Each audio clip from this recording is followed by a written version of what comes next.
A Rússia cobre o céu ucraniano com drones, mísseis de cruzeiro e projéteis balísticos, tentando abrir brechas onde a defesa já trabalha no limite.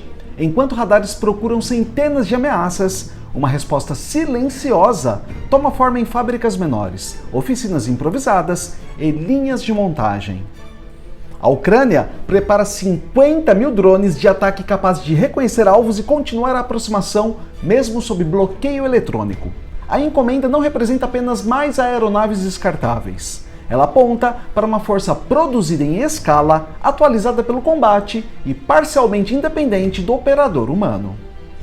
No solo, soldados russos atravessam áreas observadas por câmeras voadoras. No alto, lançadores ucranianos precisam decidir quais mísseis merecem os poucos interceptadores disponíveis. Atrás deles, indústrias americanas e europeias descobrem que fabricar munição rapidamente pode ser tão decisivo quanto possuir tecnologia superior. A matéria percorre esse confronto por inteiro. O soldado localizado em minutos, a sequência dos ataques russos, o esvaziamento dos estoques Patriot, a produção acelerada de drones, a reorganização da aviação ucraniana e o risco de equipamentos capturados aparecerem perto das fronteiras da OTAN. A guerra não acabou como muita gente achou que fosse acontecer. O moedor de carne continua devastando a vida de muita gente. E eu aproveito para te perguntar, se você não tiver medo de responder, é claro, quem é o grande responsável por toda essa carnificina que não tem nem previsão de acabar? Zelensky, Donald Trump, Vladimir Putin?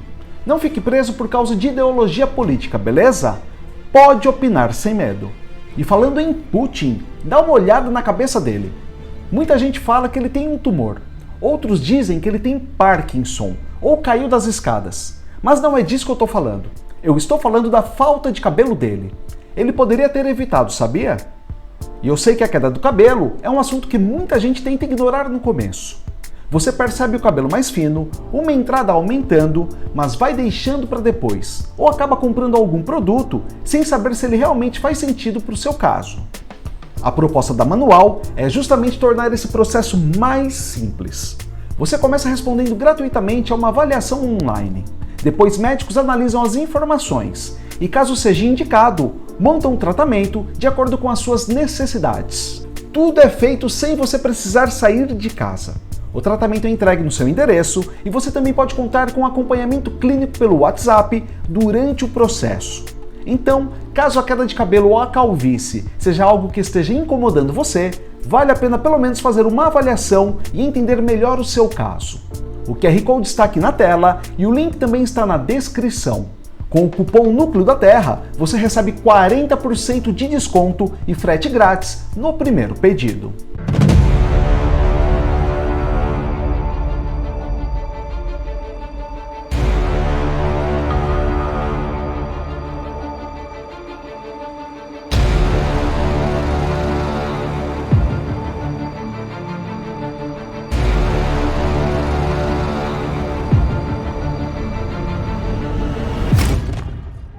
Mas antes de continuar esse vídeo, se você ainda não é inscrito, não perca tempo, se inscreva aqui.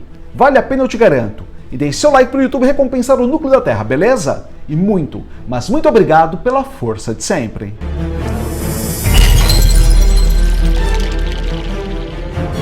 John Ratcliffe, diretor da CIA, apresentou uma estimativa desconcertante sobre determinadas áreas da frente.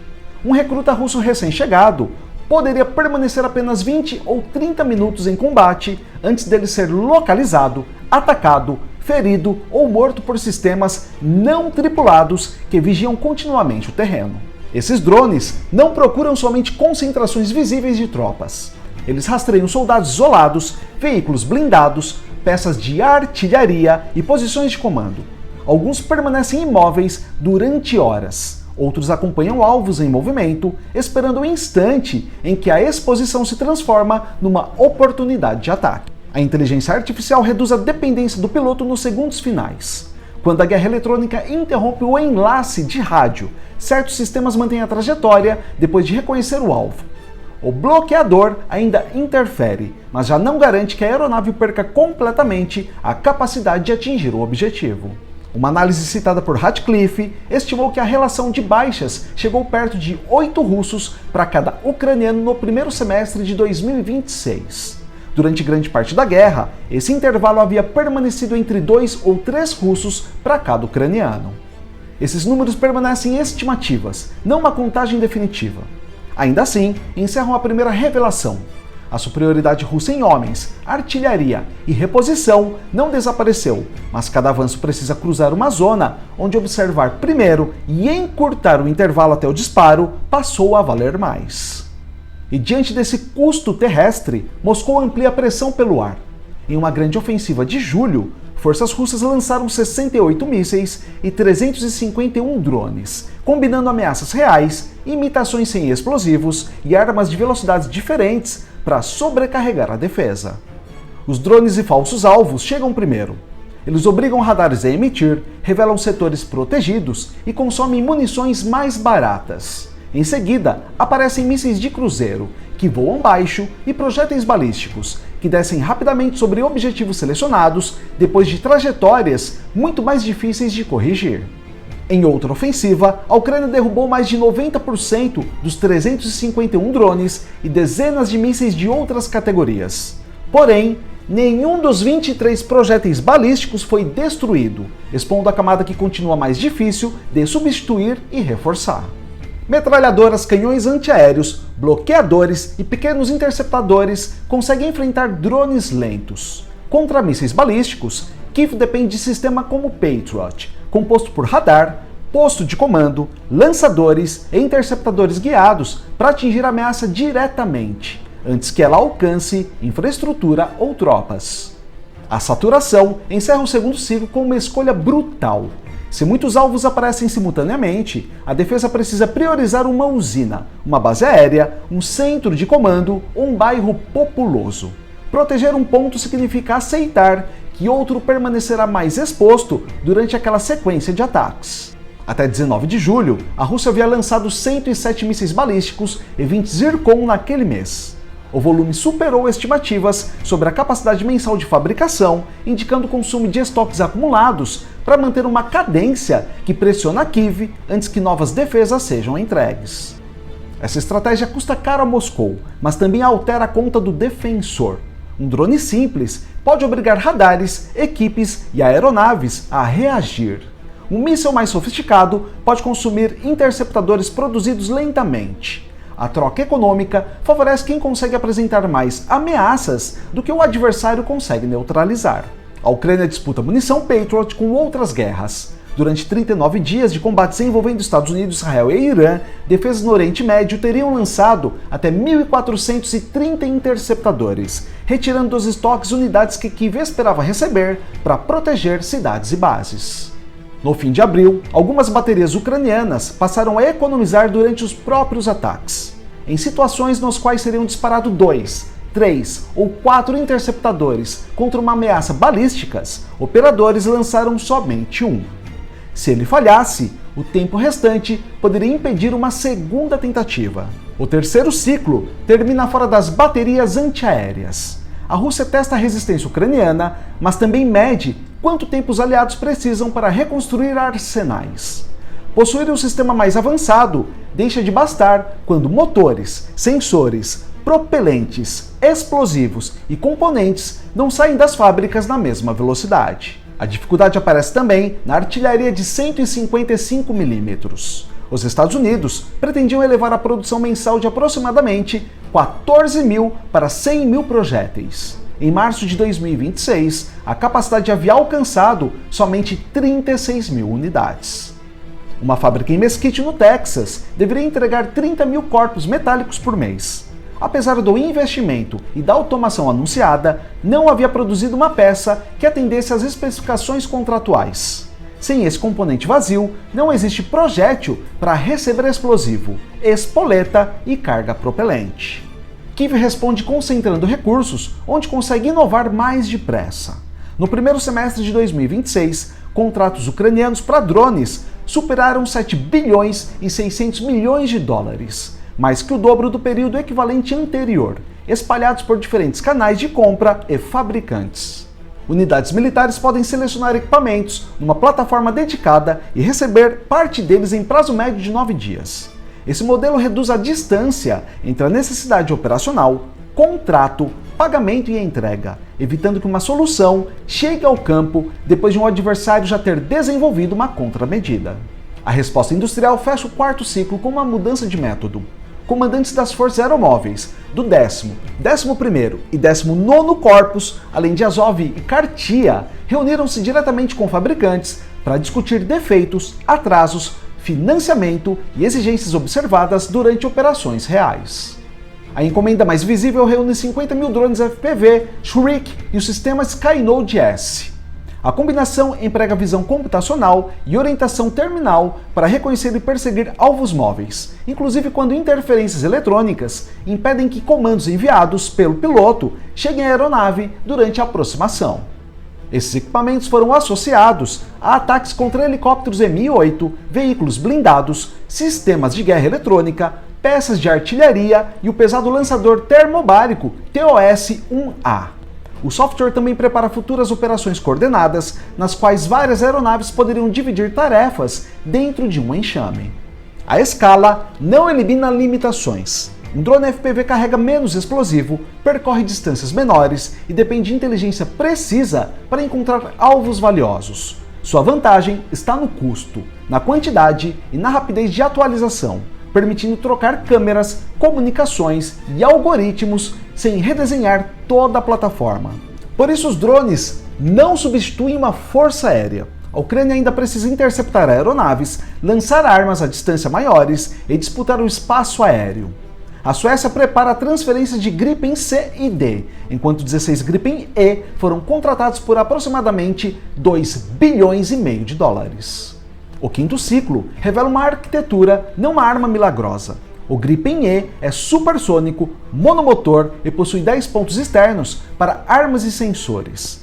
Projetado para missões aéreas, ataques e reconhecimento, ele acrescenta alcance, radar e guerra eletrônica, onde pequenos drones não conseguem operar sozinhos. Kiev pretende formar, no longo prazo, uma frota de até 150 Gripen. Esses caças se somariam aos F-16 americanos e aos Mirage franceses, enquanto o entendimento separado pode envolver até 100 Rafale, criando uma aviação heterogênea e logisticamente difícil de sustentar. A vantagem operacional do Gripen está na dispersão. Ele foi concebido para utilizar bases menores e trechos de estrada, permitindo reabastecimento, rearmamento e deslocamento rápidos. Para Moscou, isso substitui um grande alvo previsível por várias posições temporárias que precisam ser detectadas antes de cada ataque. Entretanto, aeronaves não combatem isoladamente. Cada unidade exige pilotos treinados, mecânicos, peças, radares, mísseis ar-ar, armamentos de ataques e redes seguras para compartilhar dados. Quanto maior a diversidade da frota, maior também a necessidade de organizar manutenção, treinamento e cadeias de suprimento diferentes. A OTAN prometeu 70 bilhões de euros em equipamentos, assistência e treinamento para a Ucrânia em 2026, com a intenção de manter pelo menos nível equivalente no ano seguinte. A promessa reconhece que a guerra exige continuidade financeira e não apenas entregas excepcionais após grandes ataques. O sexto ciclo liga dinheiro à capacidade real. A Europa reservou cerca de 6 bilhões de euros para ampliar drones ucranianos, enquanto Volodymyr Zelensky, presidente da Ucrânia, afirmou que o país produz 10 milhões por ano e pretende alcançar 20 milhões com apoio externo e acesso constante a componentes. O objetivo é integrar a aviação tripulada, drones autônomos, defesa antiaérea, guerra eletrônica, artilharia e inteligência em tempo real. Nenhuma camada resolve sozinho o problema. O valor surge quando sensores descobrem o alvo, redes distribuem a informação e a arma adequada chega antes que ele se mova. Essa transformação alcança a fronteira da OTAN. Autoridades polonesas afirmaram que a Rússia capturou muitos drones ucranianos e pode empregá-los contra Polônia, Lituânia ou Letônia. A origem das peças poderia confundir a atribuição inicial, transformando uma aeronave barata em arma militar, política e psicológica. Outra hipótese envolve usar um equipamento capturado dentro da própria Rússia, criando pretexto para ampliar operações. Não há prova pública de autorização e o Kremlin rejeita as acusações. Mesmo assim, governos do leste europeu vinculam o alerta à interferência de GPS, sabotagem, ataques cibernéticos e ameaças contra a infraestrutura crítica. A disputa termina onde fábrica, software e linha de frente se confundem. Uma empresa pequena atualiza códigos em dias e produz milhares de aeronaves capazes de ameaçar blindados ou baterias antiaéreas.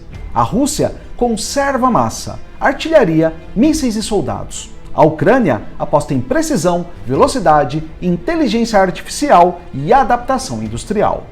A guerra não acabou como muita gente achou que fosse acontecer.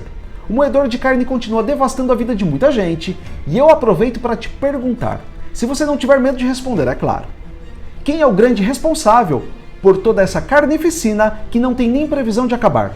Zelensky? Donald Trump? Vladimir Putin? Não fique preso por causa de ideologia política, beleza? Pode opinar sem medo. E falando de novo na careca do Putin, se esse assunto faz sentido para você, escaneie o QR Code e faça uma avaliação gratuita. Use o cupom Núcleo da Terra para aproveitar 40% de desconto e frete grátis no primeiro pedido.